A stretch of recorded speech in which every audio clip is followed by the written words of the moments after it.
షుగర్స్ని, క్యాండ్ drinks కావచ్చు, soft drinks కావచ్చు, ఇలాంటి వాటికి దూరంగా ఉండండి. అండ్ ఎప్పుడో ఒకసారి మీరు తీసుకోవాలనుకుంటే దట్ ఈస్ ఓకే, బట్ రెగ్యులర్గా కాకుండా ఎవ్రీడే తీసుకుంటుంటే కట్ చేయండి. టీ విత్ మిల్క్ అండ్ షుగర్ని అవాయిడ్ చేయండి. కావాలంటే you can take instead of that black coffee, green tea, lemon tea లేదా బుల్లెట్ కాఫీ, ఇలాంటివి ఎన్నో ఆప్షన్స్ ఉన్నాయి, ఇవి తీసుకోవచ్చు. And last meal should be at 7-7:30 maximum. And నిద్ర 10-10:30 అంతా మీరు నిద్రపోండి. అండ్ ఫిజికల్లీ యాక్టివ్ ఉండండి ప్రతిరోజు.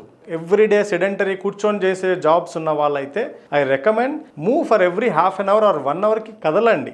మీరు జిమ్కి వెళ్ళండి, యోగా చేయండి, ఇవన్నీ నేను ఖచ్చితంగా చేయండి అని చెప్పాను. చేయగలిగితే చాలా మంచిది.